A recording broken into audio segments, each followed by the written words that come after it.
예수님께서 현대 시간으로 월요일에 예루살렘에 가셔서 성전 청결 사건을 하셨습니다. 그 성전 청결을 하신 이후 저녁에 다시 베다니로 돌아오셔서 주무시고 그 다음 날인 화요일 날 또 이른 아침 예루살렘을 향하여 떠나셨습니다. 근데 화요일 날 예루살렘에서는요, 다른 그 어떤 날보다 유대 종교 지도자들과 많은 대화를 하며 논쟁을 하셨습니다.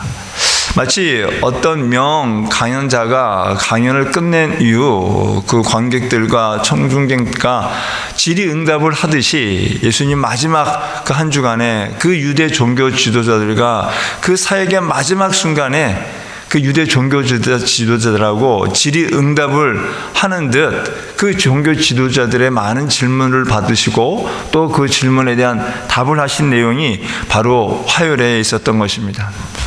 그래서 어제도 말씀드렸듯이 월요일이 마치 분노의 날이었다면 오늘 화요일은요, 논쟁의 날, 토론의 날이라고 볼 수 있을 것 같습니다. 그 내용들이 많이 있습니다. 그 중에 이런 것들이 있습니다. 그 11장 20절부터 13절까지 말하는데 예수님의 권위에 대한 질의응답을 하셨고 또 그 자신들의 그 탐심으로 인하여 포도원 주인의 권위를 무시하는 포도원 농부들에 대한 비유, 그리고 가이사에게 세금을 바쳐야 되느냐 말아야 되느냐 하는 이야기, 또 부활에 대한 이야기를 하셨고 또 사랑이 무엇이냐, 첫 번째 계명 하나님을 사랑하고 이웃을 사랑해야 한다라는 그런 큰 계명도 말씀하셨고 또 가난한 과부에 대한 이야기도 하고 또 마지막으로 또 예루살렘의 또 마지막 심판에 대한 이야기도 했습니다. 이렇게 다양한 이야기 가운데 오늘은 그 포도원 농부에 대한 비유를 나누고자 합니다. 근데 포도원 비유에 대한 이야기를 나누기 전에 어제 우리가 나누었던 이야기 중에 무화과 나무에 대한 이야기가 있죠. 그 무화과 나무 얘기를 잠깐 하려고 합니다. 월요일 아침에 예수님께서 무화과 나무를 저주하셨는데 화요일 아침에 나가실 때 그 어저께 저주한 그 나무를 지나치게 되셨습니다.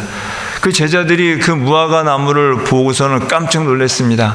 그것이 뿌리째 썩은 것을 보았기 때문에 그렇습니다. 그러면서 제자들은 어제 예수님 하신 말씀이 기억났겠죠. 그런 가운데 하루아침에 싱싱했던 그 무화과 나무가 썩은 것을 보고 뿌리채 마른 것을 보고 제자들은 놀라지 않을 수 없을 것이에요. 그래서 예수님께 묻습니다. 예수님께 물었을 때 예수님께서 말씀하십니다. 갑자기 하나님을 믿으라. 내가 진실로 너에게 이르노니 누구든지 이 산더러 들려 바다에 던져지라 하며 그 말하는 것이 이루어질 줄 믿고 마음에 의심하지 아니하면 그대로 되리라 라고 이야기하면서 하는 예수님께서는 믿음에 대한 얘기를 하시더라라는 거죠. 결국 무화과 나무에게 저주를 하고 또 이렇게 되는 것들을 중에 주시는 메시지 중에 하나는 제자들에게 믿음을 주시기 위함이었다라는 거죠. 여러분, 제자들이 얼마나 깜짝 놀랐겠습니까? 예수님께서 그 뿌리째 마른 걸 저주를 줬더니 그 다음날 그 나무가 뿌리째 마른 거예요. 말씀하신 것이 그대로 이루어진 것이죠. 예수님은 마지막 제자들에게 이렇게 마지막까지 예수님의 말씀이 하나님의 말씀이고 진리고 그 말씀은 반드시 이루어진다라는 것들을 직접 보여주셨다는 겁니다. 근데 보여주신 것만이 아니라 그러고 기도하라라고 얘기하시는 거예요.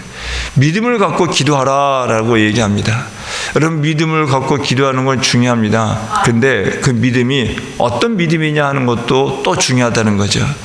내가 바라고 소망하는 것은 반드시 이루어질 것이다 하는 그런 믿음도 중요하고 필요하겠죠. 그러나 자칫 내가 원하고 내가 소망하는 것, 내가 부르짖는 것은 모든 것이 다 이루어질 것이다 라는 그런 믿음은요, 조금은 착각할 수도 있고요. 그럼 마치 내가 하나님이냐, 하나님께서는 내가 원하는 것은 무조건 들어주셔야 한다라는 그 하나님을 마치 밴딩 머신 같이 보는 경향이 있을 수 있어요. 우리가 기도할 때 가져야 할 믿음은요, 내가 원하는 걸 반드시 이루어진다라는 믿음보다는 하나님께서 나의 기도를 들으신다라는 거예요. 나의 기도를 들으시고 나의 기도에 응답하신다. 하나님 방법대로 응답하시고 나에게 가장 좋은 것을 주실 것이다 라는 그 믿음을 가져야 한다는 거죠.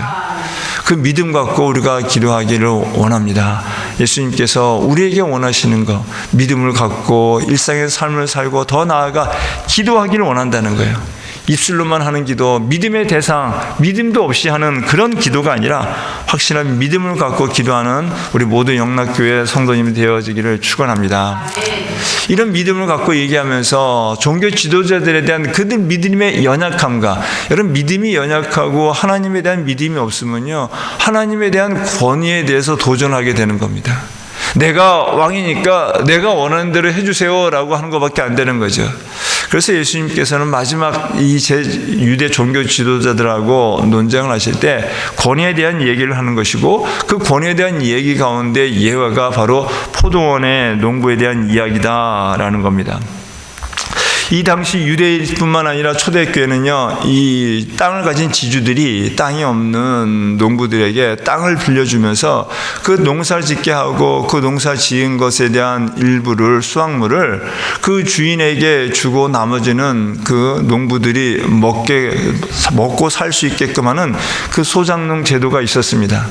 포도원 밭도 마찬가지였습니다. 그래서 주인이 땅이 있으면 그 포도원을 그 농부들에게 대여해주고 그 농부들이 그것을 재배해서 나오는 소출을 일부를 주인에게 주고 그 일부는 자기들이 갖도록 했습니다. 예수님이 비롯한 모든 사람들이 이것을 알았습니다. 근데 이 포도는요, 바로 씨를 심었다고 바로 수확할 수 있는 게 아니잖아요. 그래서 약 한 3년간은요, 수확이 없기 때문에 이 지주가 농부들에게 재배할 수 있는 많은 것들, 필요한 것들을 다 공급해 줍니다. 그리고 4년부터 조금씩 소출이 나오면은 그 소출을 일부를 주인에게 주고 그 나머지는 농부들이 하도록 되어 있는 거죠. 그런 가운데 이제 예수님께서 비유 가운데 이 주인이 이 소출할 때가 되어서 이 소출을 받기 위해서 주인의 종이 이 농부들에게 보냈더니 이 농부들이 소출이 있음에도 불구하고 그걸 주지 않는 겁니다. 그리고 주인이 보낸 종들을 능욕하고 또 능욕해서 보냈기에 이 주인은 또 다른 종을 보냈고, 그럴 때 이 농부들은 그 주인이 보낸 종을 무시하고 오히려 때리고 심지어 죽이기까지 한 거예요. 그래서 이 주인은 계속해서 있는 종을 다 보냈습니다. 다 보낼 때마다 이 농부들은 때리고 죽이고, 그래서 보낼 종이 없을 때 마지막 남은 아들까지 보낸 겁니다. 왜냐하면 이 주인은 이 농부들이 이 자기가 보낸 종들을 때리고 죽이는 것이 자기에 대한 권위에 대한 인정을 하지 않기 때문에, 내 아들을 보내면은 그래도 내 권위를 인정할 것이다 라고 생각했기 때문에 보냈습니다. 그럴 때 농부들은 한술 더 뜹니다. 이 아들, 이 상속자만 죽이면 이 땅은 자기들 것이 될 것이다 라는 생각을 하고 이 주인의 그 아들까지 죽입니다. 왜냐하면요, 이 당시에는요, 이 땅 주인이, 소장농 주인이 그 아들 상속자가 없이 죽으면요, 그 땅을 받은 그 소장농들이 자기 것들이 될 수 있었던 겁니다. 여러분, 이렇게 된 이유가 바로 농부들의 탐심 때문이다라는 거죠. 이 농부들은 주인이 자기들이 먹고 살 수 있게끔 땅을 빌려주고 또 재배할 수 있는 모든 물자들을 공급해주고 그들에게 은혜를 베풀었음에도 불구하고 그 모든 것들을 무시한 거예요. 왜요?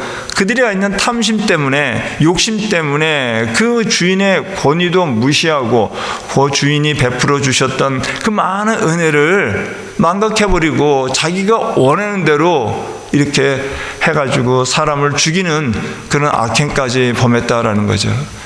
예수님께서 이렇게 말씀하신 이유는 이 당시 종교 지도자들을 향한 하나님의 경고의 말씀이다라는 거죠. 주인이 보낸 종들은요, 구약을 비롯한 하나님의 종들이고 그 주인의 상속자는 바로 예수 그리스도다라는 겁니다. 그 예수 그리스도를 위해서 보냈는데 이들은 자기들의 탐심 때문에, 자기들의 욕심 때문에 그 예수 그리스도를 하나님의 아들로 인정하지 않았고 그 권위를 인정하지 않았고 자기들이 땅 주인이냐 행했다라는 거죠. 여러분, 주인이 이 소작농들에게 소출을 달라고 하는 것은요, 그것은요 물질이 필요하기 때문에 달란 것이 아니었습니다. 물론 언약이었습니다. 계약이었습니다. 그럼에도 불구하고 땅 지주가 이 소작농일에게 그 소출을 원하는 것은요, 그들의 관계가 주인과 또 소작농이라는 그 관계들 때문에 그런 거예요. 그 관계를 계속 맺고 유지하기 위함이고, 더 나아가 지주는요 그 농부들에게 더 많은 것들을 공급해주고 더 잘 살 수 있는 기회를 제공하기 위해서는 이 관계가 명확하게 잘 지켜져야 했기 때문에 이 주인은 그 농부들에게 소출을 원하는 겁니다. 그러나 이 농부들은 그걸 몰랐죠. 당장 눈에 보이는 것만 잘 챙기면, 이거를 내가 움켜쥔 거를 놓지 않으면 이것이 다 내 것이냐, 이 땅은 내 것이고 내 가족이 잘 먹고 잘 살 줄로 알았던 거죠. 근데 어떻게 한다고 합니까? 결국은 주인이 그들을 다 죽이고 멸한다는 거 하지 않습니까? 이들은 하나님과의 이 주인과의 관계를 외면한 거죠. 여러분, 예수님 하나님께서는 우리와 관계를 맺기를 원하세요. 정말 영원하고 친밀한 관계를 맺기 원하십니다. 그 관계를 맺기 위해서 우리가 하나님이 하나님 되심을 인정하기 원하고, 하나님과의 관계를 맺기 위해서 독생자 아들 예수 그리스도를 이 땅에 보내셨다는 겁니다. 여러분, 하나님께서 우리에게 원하시는 것은요, 하나님과 우리와의 관계예요. 우리가 하나님을 나의 하나님 아버지로 믿고 의지하기를 원한다는 겁니다. 믿고 기도하기를 원한다는 거예요. 믿지 아니하고 내가 원하는 것만 하는 것이 아니라 정말 하나님을 믿기에 기도하기를 원한다는 겁니다. 그 믿고 기도하는 가운데 중요한 역할을 하시는 분이 바로 예수 그리스도다라는 거죠. 예수님께서 이 땅에 오셔서 십자가에 못 박혀 죽고 부활하신 것은 우리가 무너졌던 하나님과의 관계를 회복시키고, 그 회복시킨 걸로만 끝나는 것이 아니라 그 관계를 계속 맺고 유지하게 하기 위해서 예수 그리스도를 부활시키고 우리의 중보자로 삼고 중보하게 하셨다는 겁니다. 여러분, 우리가 믿음 생활하면서 다른 그 어떤 것보다 예수 그리스도를 통한 하나님의 관계에 역점을 두어야 할 줄로 믿습니다.